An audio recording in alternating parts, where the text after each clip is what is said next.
It's going to be hard. It's going to be harder probably than your hardest job. It's going to take a while. All the things you hear, it really, it's not the easiest path. And I don't say that to be discouraging. I say that to say, bring it on, but you really, really appreciate having a job when you go into business or investments or any type of entrepreneurial venture on your own or with others. You really appreciate the stability of a job, and you have to decide every day, whether it's worth it for you. So that's. Welcome to A Founder's Life, and I'm your host, Leo Gestetner. On this show, we dive into the real stories behind the highs and lows of entrepreneurship and how we pursue a more balanced and meaningful life along the way. This podcast is sponsored by Thankz, helping founders like us scale with reliable remote talent. Email founders@thankz.com, that's THANKZ.com, with subject line A Founder's Life, and you'll get $1,000 off your first month. Now, I'm excited today to be joined by Aaron Wolpoff. Aaron, thanks for joining. Would you like to introduce yourself? Hey, Leo, thanks for having me here. Yeah, of course. So my name is Aaron Wolpoff. I have an entrepreneurial and marketing background. I've been an entrepreneur many times over for other people and helped grow their companies, and eventually said, what about me? So that's what I've been focused on lately. And I am also the creator and host of a podcast called We Fixed It, You're Welcome, that solves business challenges and problems in real time. And we can talk about that a little bit. And thanks for having me on. Great to be here. Well, thank you. So why don't you share your journey that got you to where you are today, and then also a little bit about the day job, about your main business, about how you're helping your customers and what you're doing with them. Sure. So I'm a marketer through and through. If you cut me, I bleed marketing, I guess. And I really mean that seriously. Like, I'm not knocking anybody that does something marketing adjacent and says, I'm in marketing. It's such a huge discipline. But, if you commit your life and your career to it, you hit a different stride. And so I did that because it is kind of a catch-all industry and profession. And I just was a curious person, right? And I wanted to learn more. And then I wanted to learn, well, what happens behind that? And what's psychology adjacent, and, all those things. I got started in a very traditional career path. I worked for the headquarters of a financial institution on the marketing side. I wore a suit and tie to work every day, which I don't think anyone does anymore, unless maybe you're a politician, but even then. And I just kept my head down, did good work. Departments would disappear around me and I'd still be there. And I thought, okay, this is what you do. You stay on a track, you impress your superiors, and you get a little promotion here and there. And I, again, did that enough times, did the business, I'll still say like traditional roles, but less traditional companies. And then at some point I've had that entrepreneurial urge to say along the way, that little voice says, good, but do this for yourself, at least try to live and die by your own wits. So about 6 years ago, that became my primary focus. And that's with your firm, Double Zebra? Yeah, Double Zebra. And tell us a little more about what Double Zebra is actually doing for your clients. So it's anywhere from a consultancy of one at the base model. So high level overviews, and I don't like to be the person that just kind of waves a hand around and says change stuff and leaves. So I like to get involved and actually be part of the actional part of the change and the success story. And it can, it's market dependent. So it depends on what companies are at, what kind of decisions they're making, but it can grow up to a full scale agency. And I've had, very senior, high level, impressive, I'll say ex-agency folk that can join in at any point and lend their key specializations. So it's as small as me and a support staff, and as big as any agency out there, really. I know so many good people that are so excellent at what they do. It's all situational dependent. Excellent. And what does family mean to you? Family's everything, when I get an email from a client or a prospect or anybody that says I've got to go rush and take someone to the doctor, I just feel it. I'm right there with them. That comes first. If your family doesn't ground you, you're like, you can float through life a little bit. It's never a trade-off, never a sacrifice, but there have been some pretty, put me on a international stage type of opportunities where family was the priority. And I just figured that's for someone else, and they're going to change their life accordingly for good or bad, better or worse. So I just kind of do what I do, and I've built my career around that. And family is front and center in my life. And what, from a personal perspective, does family look like for you outside of the business? Well, I got my little family. We try to block off time and not get overly consumed with work. So we have like the put it away hours. It's taken a lot of brain training and I don't know, psychological brain hacks to do that when you're an entrepreneur and a founder, and there's always more to do. If you train your clients that you answer the phone at 3 a.m, they'll call you at 3 a.m. So it's an exercise in restraint and discipline to be present. And it's a battle, there's that push and pull dynamic where there's always something that could use your attention. And then there's always, you could always do more in the moment. But what I found is, you start to chip away at the things that keep you grounded, and you don't, then you're getting up, you're working till midnight, you're getting up at 4, you're not always doing your best work. You'll look at something the next day that you worked till midnight or 2 a.m. on and say, well, what was that? I just solved that in 5 minutes, So I think the balance is incredibly important. And looking at that next thing, health, is something I often like to talk about. And one aspect is sleep. Mm-hmm. And I think, sleep is one of those things that is vitally important. These entrepreneurs who say, oh, I manage on 3 or 4 hours of sleep a night. It's just not true unless you're some kind of weird freak. We need sleep. You recover over sleep.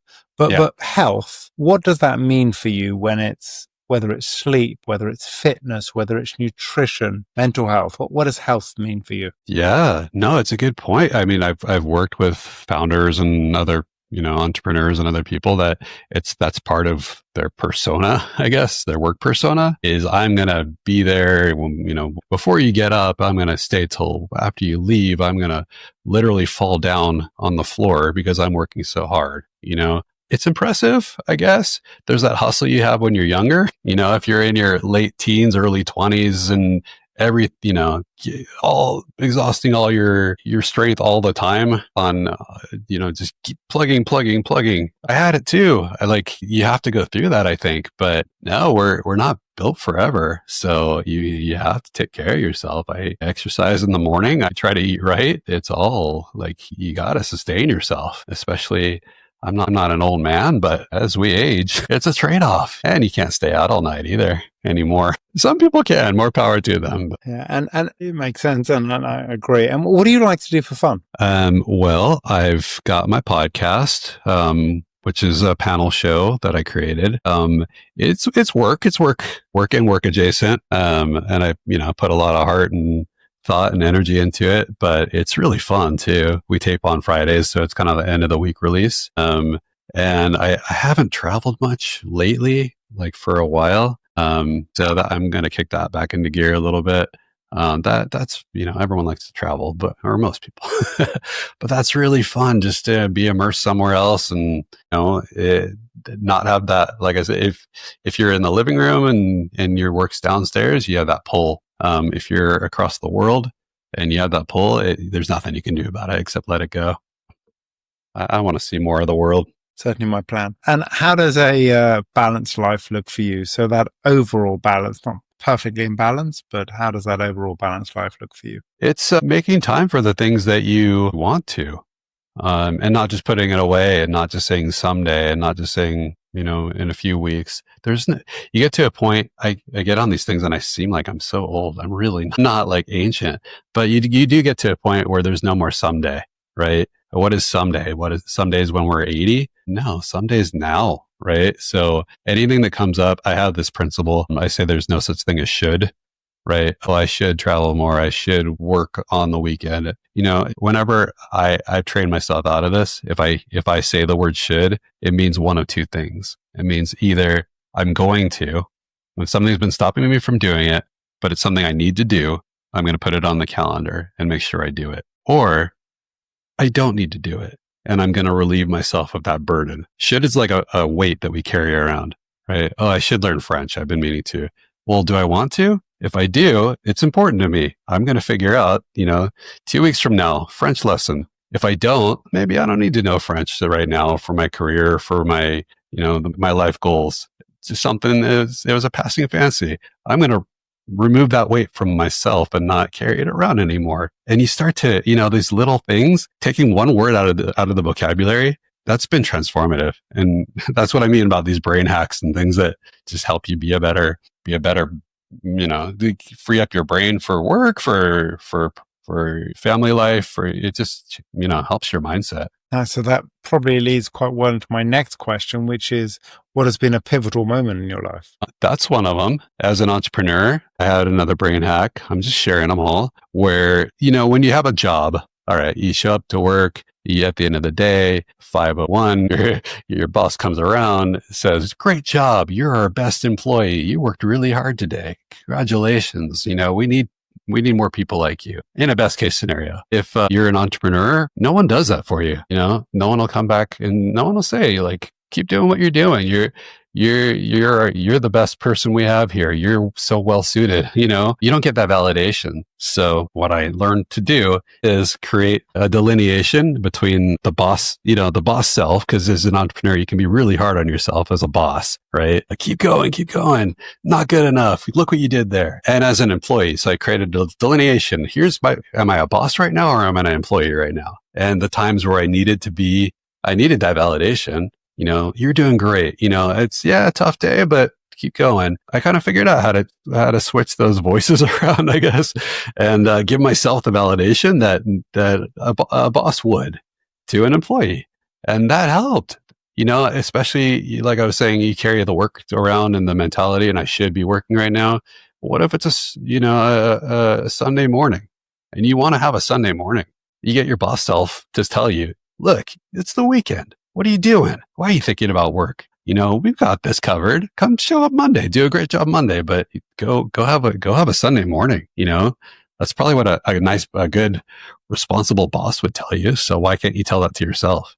That, again, formative. Little things. Again, leads quite well into my next question for you, which is, what's one piece of advice you would give to an aspiring entrepreneur? It's going to be hard. It's going to be harder probably than your hardest job. It's going to take a while. All the things you hear, it's not the easiest path. And I don't say that to be discouraging. I say that to say, bring it on, but you really, really appreciate having a job when you go into business or investments or any type of entrepreneurial venture on your own or with others. You really appreciate the stability of a job, and you have to decide every day, whether it's worth it for you.